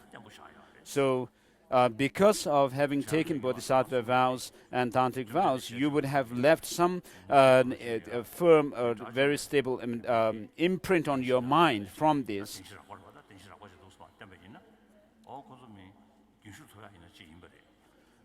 And so there is a story which Charamacharya used to tell me. The Buddha was going to give some teachings to some disciples who, if they had received the teaching, they would be received the teaching of the Four Noble Truths, then they would have reached some realizations, some kind of a level. But Manjushri actually interrupted and caused hindrance. And these disciples were actually led to hell realm. And so the Buddha had actually said, so because the Buddhas and Bodhisattvas are able to see things which are very remote in time and space. So although these disciples were led into some lower realms of hell realm, but in the end, when they come out of that realm, then they were able to engage into the bodhisattva practices and go through the bodhisattva path. And whereas if they had received the teaching on the Four Noble Truths, they may have been able to attain what is known as the stream enterer and so forth. But if they had done so, then it would have taken them much longer to enter into the Bodhisattva Mahayana path. And so, just make your aspiration to be able to engage in the Bodhisattva practices and take the Buddhas and Bodhisattvas, of course, have their blessings for us. And so it is said that just keeping a single vow at such a time like today, a degenerate time, is much more beneficial than keeping all the vows of a monastic during the time of the Buddha. So, people, of course, admire me, and the Chinese authorities sometimes, of course, they call me a demon. So Tibetans inside Tibet are living under such a difficult situation today. And I'm living in exile. And we are, of course, living in exile.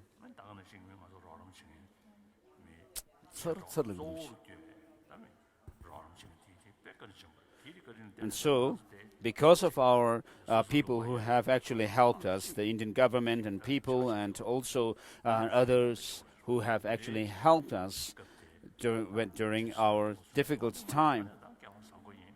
So at such a time now, we are very fortunate to be able to bodhisattva vow, and so think that it is worthwhile taking bodhisattva vows, and if not now, when should I take it? I go for refuge. Please repeat. I go for refuge to the three jewels. I confess individually all my negativities. I rejoice in the merits of beings, all beings. I take to heart the state of Buddhahood. I go for refuge until I'm enlightened to the Buddha, Dharma, and Sangha, and I do so to attain enlightened mind. In order to fulfill the aims of oneself, I shall develop supreme enlightened motive, and I shall invite all sentient beings as my guests. I shall act engage in the delightful, supreme, enlightened conduct. May I become a Buddha to benefit all beings. Please say this 3 times. I take refuge in the three jewels. I confess all my misdeeds individually. I rejoice in the merit of all beings. And I take hold of the Buddhahood. And I take refuge in the Buddha, Dharma, and Sangha, and I'm enlightened. I do so to attain an enlightened mind. In order to fulfill the benefit of interest of myself and others, I shall develop the supreme enlightened motive, and I shall invite all my sentient beings as my guests. I shall act with supreme enlightened conduct. May I become a Buddha to benefit all. And so, just as the Buddhas and Bodhisattvas of the past have taken the Bodhisattva vows in the past and have kept them, likewise I will do so. And at this 3rd repetition now, when you say, may I become a Buddha to benefit all, you feel convinced that you receive the full set of Bodhisattva vows. I go for refuge to the three jewels. I confess individually all my misdeeds. I rejoice in the merit of all beings. I take to heart the perfect state of Buddhahood. I go for refuge until I'm enlightened to the Buddha, Dharma, and Sangha. I do so to attain the enlightened mind.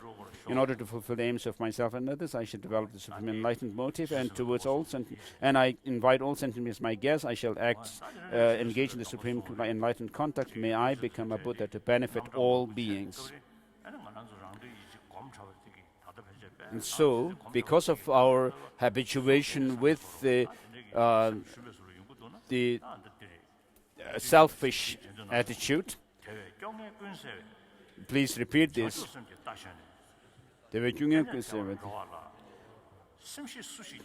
Which intelligent one will despair, riding the horse of bodhicitta, which does away all despondency and leads one from bliss to bliss. So this should inspire to have courage in engaging the bodhisattva practices.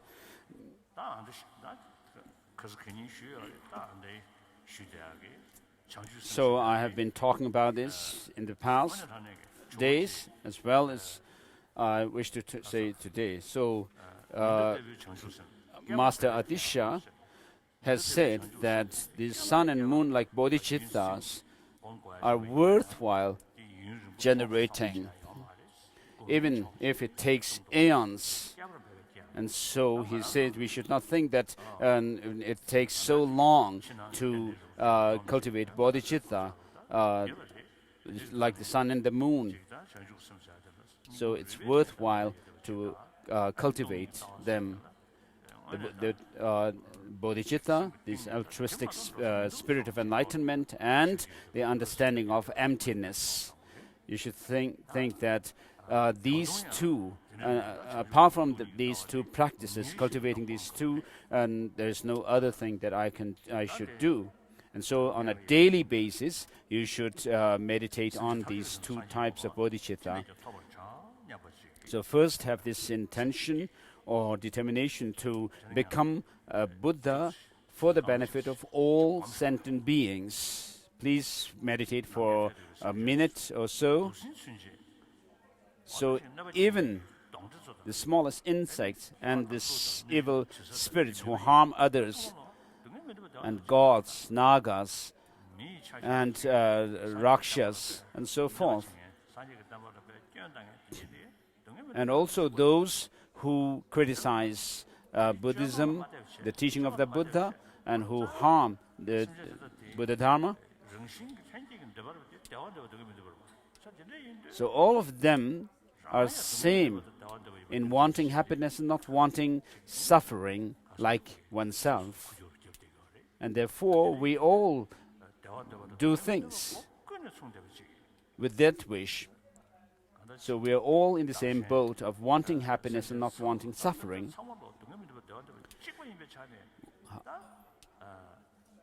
However, they may be acting in evil ways and so forth. All of us have this wish to be happy and to have happiness and not suffering. So all sentient beings, including oneself, has the right to achieve the goal of happiness and overcoming suffering. It is not the case that when you behave well, you have the right, and when you don't behave, when you misbehave, you don't have the right to happiness and overcoming suffering. So all sentient beings, as from the point of view of being sentient beings, they have this wish to be happy and not suffer. And when you think about yourself, of course you are a single person. Regarding me, for example, even if I say I'm a bhikshu and so forth, I'm just one person. And therefore, if you are intelligent, you will see that the others who are countless, more in number than yourself, a single person is more important. So, if you forget the larger number of beings and think of yourself alone, you will not have happiness in this life, in samsara, and you will be further and further from the state of omniscience. And therefore, think of the pros and cons of selfish attitude, self-centered attitude, and cherishing others over oneself. And therefore, there's no way, when you think along these lines, that you should think of benefiting all other sentient beings. Now, in order to benefit all sentient beings, bring up this determination in your mind that you will work to reach Buddhahood.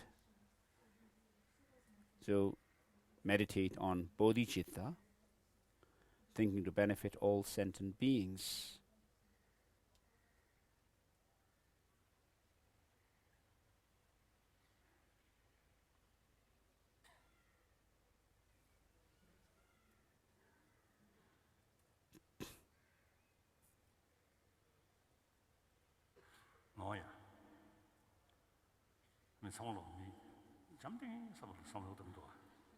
So everyone is quiet and really thinking. So I had this bad thought. While we all are very quiet, silent, if someone farts, that's not good.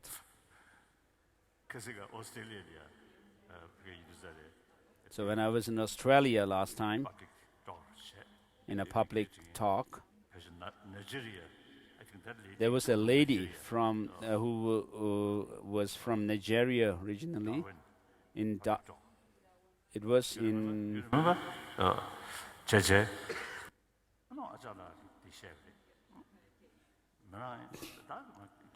I think it was in Adelaide, in the public talk. So this lady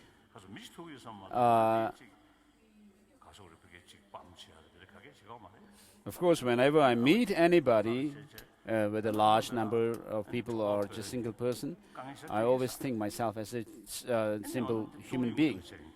And so she said that she has upset stomach, and I asked if she had actually she farts, and she said yes. And so I told her that when I was on planes and I have this gastric problem, I would look here and there, and if nobody's looking, then I would actually fart. And there was once a Tibetan official named Gadang Losang Yishi, and he was actually going on a circumambulation, and in front of him, he said there was an Indian man, and who was actually, while working, farting along the road. And so, since he was doing that, then Gadang also farted, thinking that will be a big deal. And so when Gadang did that, the Indian man actually looked at him, so in amazement. And so when the Indian man himself was farting, it was not a big deal, but when somebody else did it, it was a big deal for him. So that's really nonsense, isn't it? So, in any case,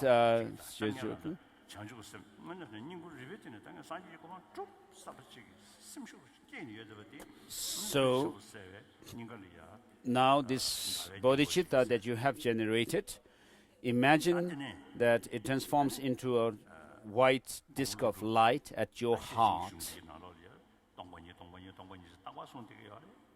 And so Master Nagarjuna and also in the Prajnaparamita Sutras, there's teaching on Prajnaparamita Sutras teach emptiness everywhere.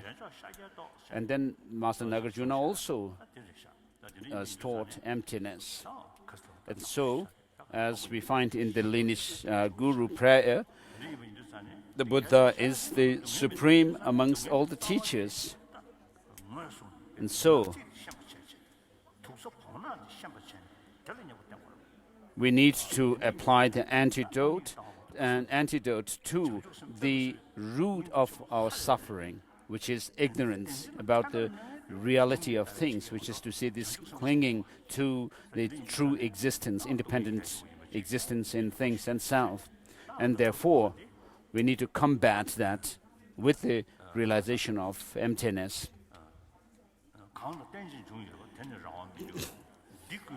As the 400 verses say, what arises through dependence has no autonomy, and all this is without autonomy, therefore there is no self. So of course everything around us, when we do not do any kind of analysis or search into the things, they do appear to have some kind of objective independent existence. And if that were the case, that things were to have any true objective existence, then we should be able to, it should become clearer and clearer as we search for it in the different things.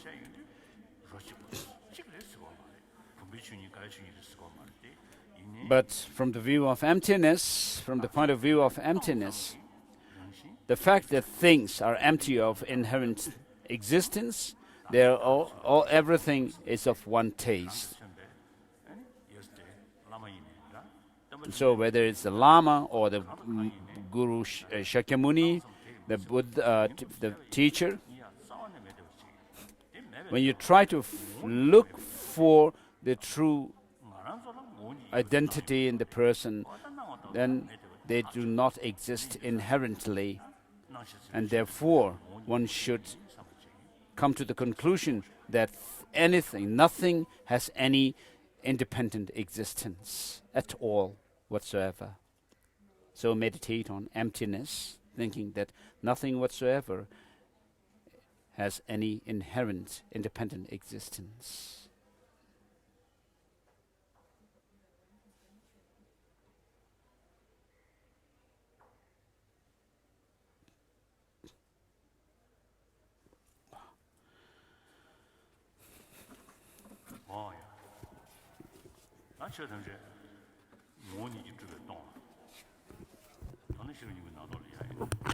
So as it is said in the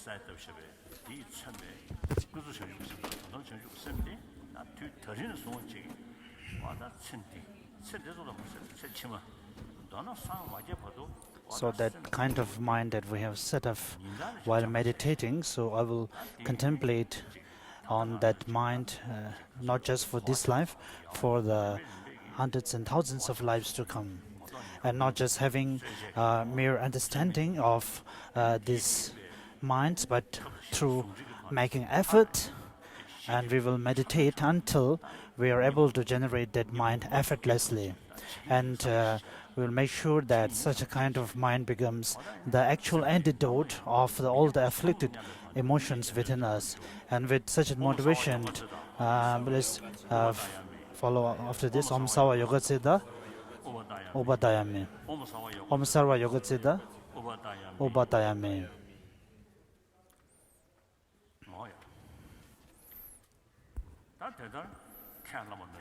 So as you have accepted and so from today onwards, and of course I do not have anything to say against for the practice, but those who are not following and practicing the same way, from today onwards, when we speak about bodhicitta or the wisdom realizing emptiness, so we need to think about that as much as possible.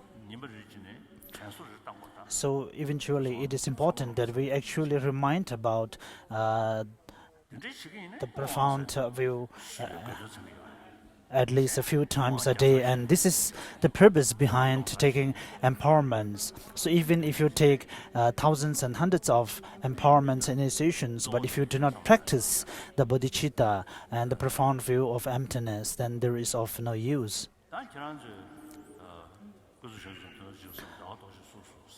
So you have manifested, you have visualized the mind of bodhicitta in the form of the moon, and similarly from the from the master's heart, similar of that bodhicitta mind appears from him and dissolves to your own mind through your body, and the bodhicitta mind you have generated before, you have to think that it is certain and stabilized.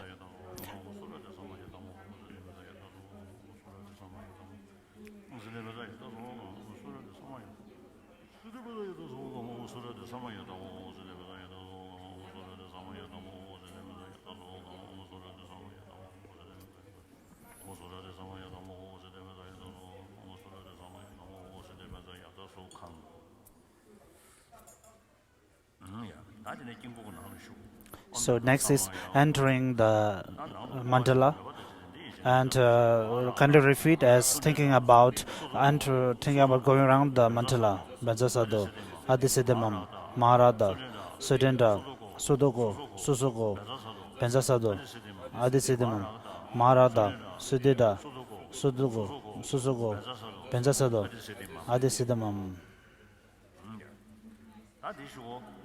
So after that is making offerings and doing prostration from the eastern side, and with your hand folded to your forehead and your neck.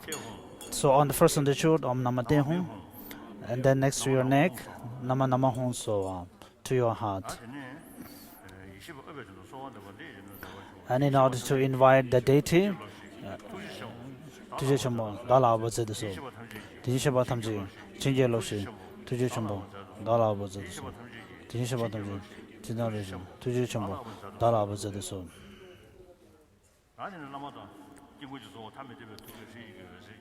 So from the beams of the Watcher Master and from the mandala, and one have to think that all the benefits and all the blessing of the Buddhas and Bodhisattvas being transform into a single entity and to dissolve into our own mental, dissolve into us and think that you are all blessed.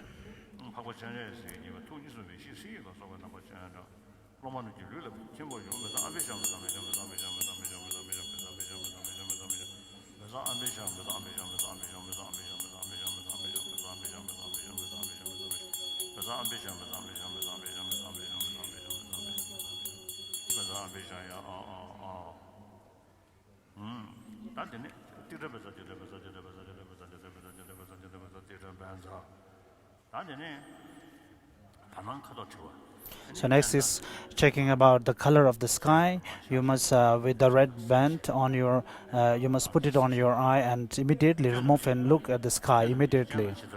What appears to you? So sometimes you might see different colors. It may not happen all the time. May all the initiations, it may not, such kind of things may not appear, but sometimes some strange and some unusual colors appear. And repeat after me. Shribenzakoda, Hayagriva, Hulu Hulu Humbe. Shribenzakoda, Hayagriva, Hulu Hulu Humbe. Shribenzakoda, Hayagriva, Hulu Hulu Humbe.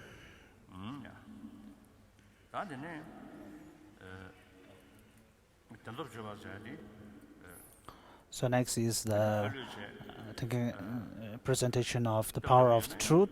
So if there is time and leisure, of course, the master has to stand up and go before the mandala and has to recite the presentation, present the power of truth. And Trijang Rinpoche says that from the throne also the Lama has the custom of just bowing a little bit and recite the power of truth. So since there is no time, I'll also follow in the same way.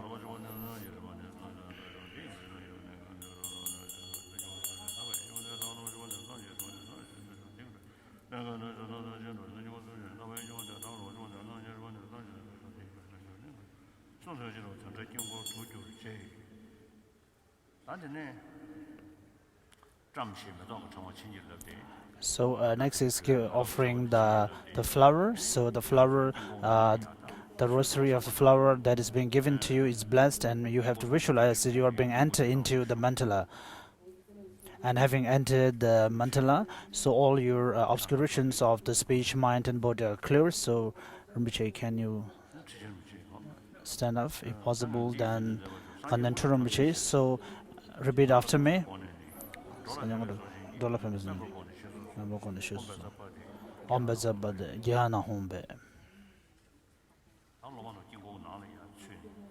So the disciples has been already entered inside the mandala, and here the Rinpoche, and when he throw the flower, and you all should visualize that you are throwing the flower and repeat Pradisa Benzaho.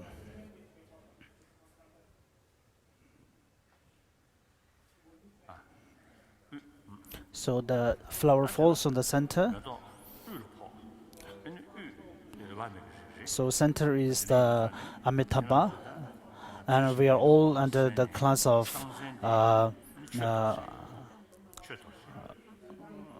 Amitabha, and your all the secret name is the Vajra Padma, or you can also say Dharma Vajra.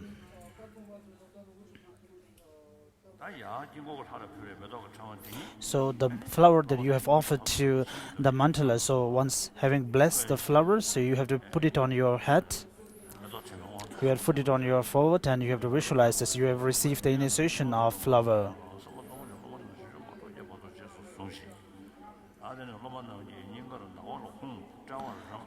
And you have to visualize as you have been led and guided by the Bodhisattvas for all the time. So take out your red band. So having taken out your red band, you have to visualize as you have directly seen the details of the mandala.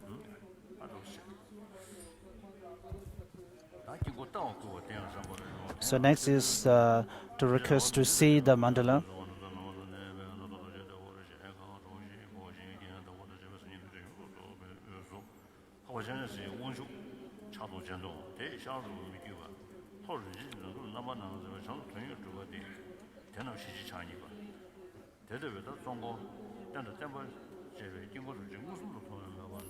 So you have to visualize the scene, the mandala directly.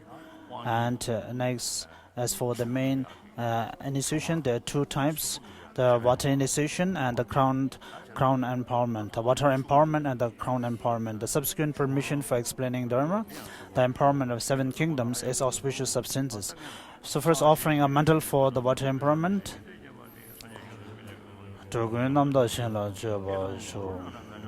So next is the request for the master to give the empowerment.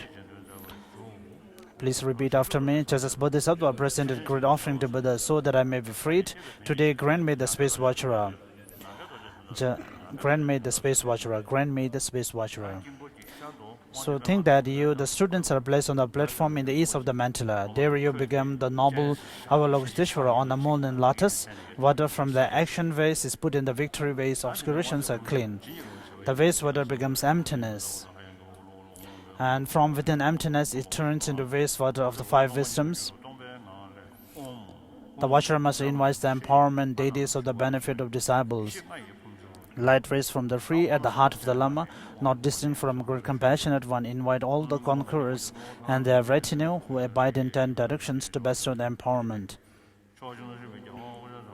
Possessing the excellence is like a golden mountain. The protector of the three worlds has abandoned the three streams, possessing the eyes like the open petal of a lotus.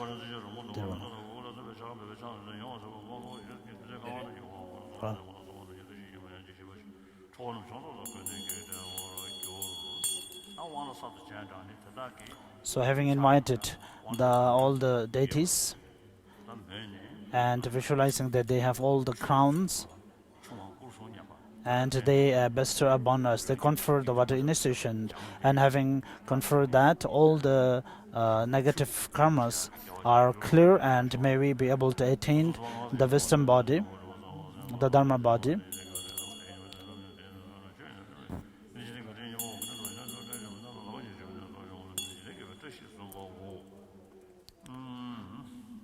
The Buddha, this is the first virtuous auspiciousness, the unmoving, which indicates the supreme. Renowned the three worlds, gods and men make offerings. The holy dharma, the pacifier of all beings of the nine birds. This is the second worldly virtuous auspiciousness. The Sangha, rich in hearing the dharma, the focus of offering for gods, men and asuras. The Sangha, the supreme assembly, the humble yet glorious basis. This is the third worldly virtuous auspiciousness, throw flowers to the disciples.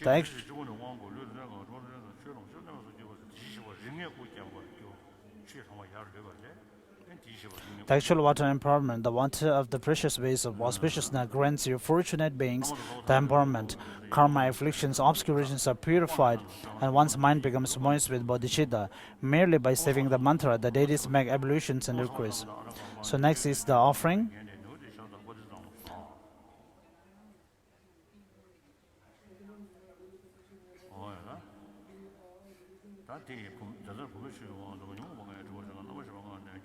The water empowerment is thus granted, and one's whole body is filled with the experience of bliss. All stains are purified.